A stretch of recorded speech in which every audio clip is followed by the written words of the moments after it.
teman-teman, selamat datang di Lady Magnifica Tell Stories. Pernahkah kalian berpikir dari mana sebenarnya datangnya ide tentang iblis? Mengapa hampir setiap budaya di dunia punya sosok yang melambangkan kejahatan? Dan kenapa di imajinasi kolektif kita, ia selalu hadir dengan tanduk, ekor, bahkan wajah menyeramkan? Kali ini, kita akan menelusuri perjalanan panjang sebuah sosok yang paling ditakuti dalam sejarah manusia. Iblis. Sebuah kisah tentang bagaimana rasa takut, keyakinan, dan imajinasi berabad-abad membentuk gambaran yang kita kenal hingga hari ini.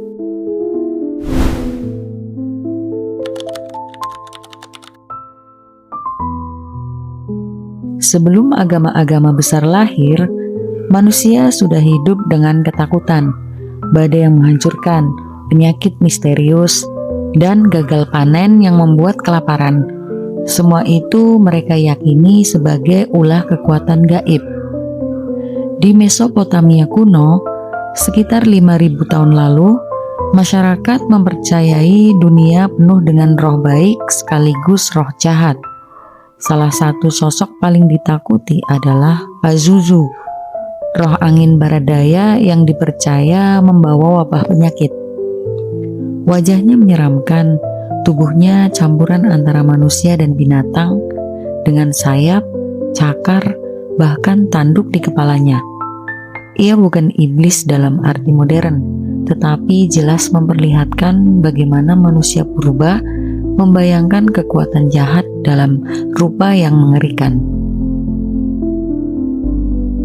Tidak hanya di Mesopotamia, di Mesir kuno ada makhluk bernama Apep, ular raksasa yang menjadi musuh dewa matahari Ra. Dalam setiap perjalanan malam Ra di bawah dunia, Apep berusaha menelan matahari agar cahaya tidak kembali. Bagi masyarakat Mesir, Apep adalah lambang kekacauan, kegelapan yang selalu mengancam keteraturan alam semesta.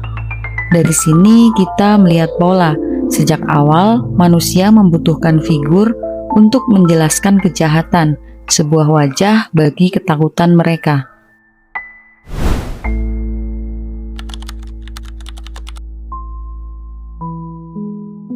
Sekitar 3.000 tahun lalu di Persia, lahirlah agama Zoroastrianisme. Agama ini memperkenalkan konsep pertarungan abadi antara Ahura Mazda, sang kebaikan, dan Angra Mainyu atau Ahriman, sang kejahatan. Angra Mainyu digambarkan sebagai kekuatan destruktif yang melawan keteraturan dunia. Ia bukan sekedar roh jahat kecil, melainkan musuh alam semesta yang setara dengan Tuhan. Ide tentang pertempuran abadi ini sangat berpengaruh pada agama Yahudi, Kristen, dan Islam. Bisa dibilang, Angra Mainyu adalah salah satu nenek moyang dari konsep iblis yang kita kenal sekarang.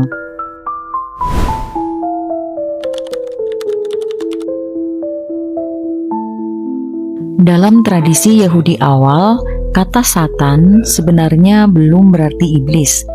Kata Ibrani, Hasatan, berarti si penentang atau si penggugat. Ia digambarkan bukan sebagai penguasa neraka, tetapi lebih seperti jaksa penuntut di pengadilan ilahi. Dalam kitab Ayub, Satan berfungsi menguji kesetiaan Ayub dengan menimpakan penderitaan. Ia bekerja dengan izin Tuhan, bukan melawan kuasa Tuhan. Namun, seiring berkembangnya tradisi, tokoh ini berubah. Nama-nama seperti Samael atau malaikat maut dan Azazel yang dikaitkan dengan dosa mulai muncul, mengisi peran sebagai musuh manusia. Perlahan, Satan bergeser dari sekedar penguji menjadi personifikasi kejahatan itu sendiri.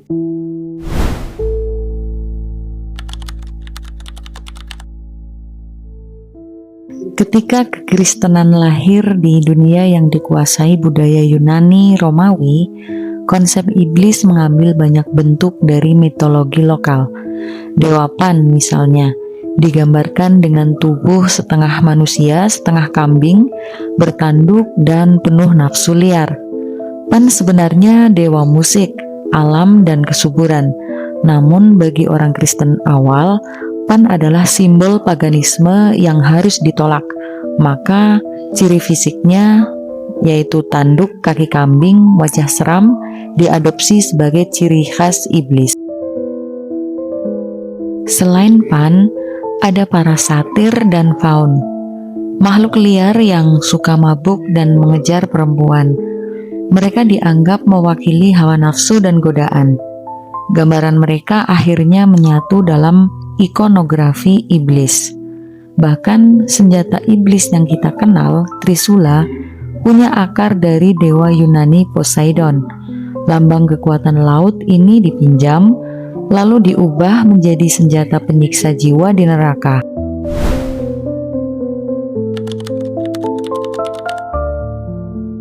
Memasuki abad pertengahan, iblis menjadi pusat propaganda gereja.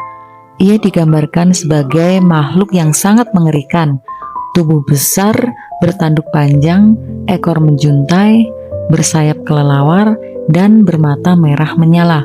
Mengapa demikian? Karena gereja ingin menakut-nakuti umat agar menjauhi dosa. Jika surga digambarkan indah, maka neraka harus digambarkan mengerikan.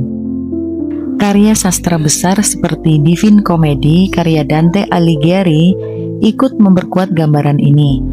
Dante menulis, Lucifer sebagai raksasa bersayap, membeku di dasar neraka, menangis karena kejatuhannya. Sementara di karya seni lain, iblis sering digambarkan menyiksa jiwa manusia dengan api dan belerang. Iblis di sini bukan sekedar penggoda, melainkan penguasa mutlak kegelapan.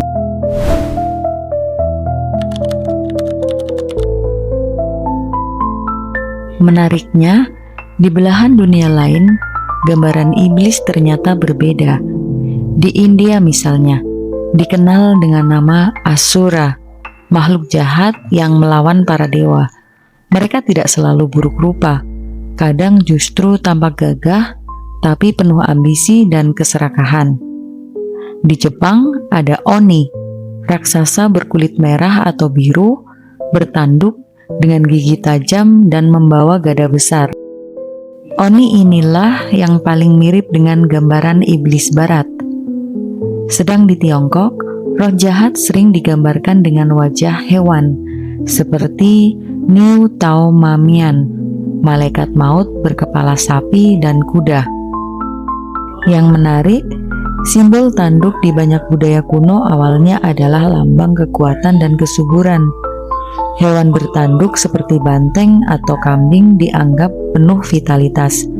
Tapi ketika muncul agama-agama baru, simbol itu diputar balikan menjadi tanda kejahatan, maka lahirlah iblis bertanduk.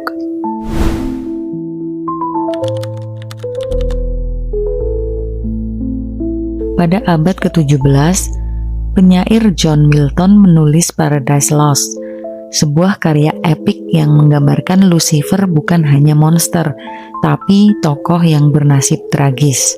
Ia jatuh bukan karena kelemahan, melainkan karena kesombongan.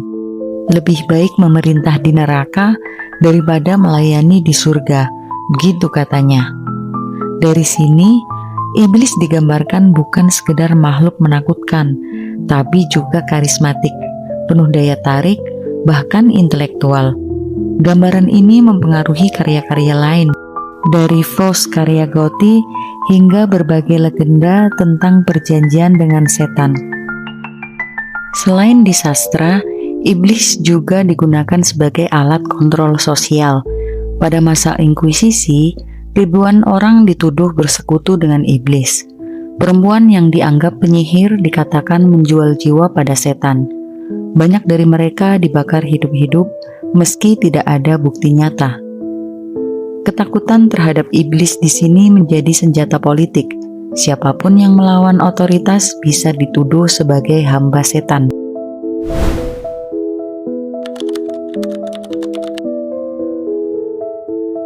Ketika dunia memasuki era modern dan ilmu pengetahuan berkembang, banyak orang mulai meragukan eksistensi iblis secara literal. Tapi dalam budaya populer, iblis justru semakin hidup. Film The Exorcist tahun 1973 menampilkan kerasukan iblis dengan cara yang sangat nyata, hingga membuat penonton ketakutan. Film The Omen, The Conjuring, hingga Hereditary menghidupkan lagi imaji iblis sebagai kekuatan jahat yang tak terlihat. Namun di sisi lain, dalam kartun dan komedi, iblis justru diparodikan sebagai makhluk bertanduk kecil, merah, memegang garpu, dan sering kalah konyol melawan malaikat. Di musik, terutama rock dan metal, iblis sering dijadikan simbol pemberontakan. Bukan berarti musisinya benar-benar menyembah setan, melainkan mereka menggunakan simbol iblis untuk melawan kemapanan dan kebebasan berekspresi.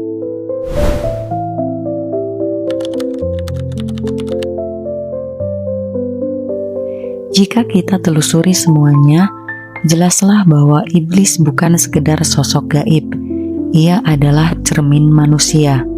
Iblis lahir dari rasa takut terhadap bencana alam dan kematian. Ia diperkuat oleh agama-agama untuk menegaskan batas antara kebaikan dan dosa. Ia diberi tanduk, ekor, dan sayap oleh budaya agar manusia punya wajah untuk membayangkan kengerian.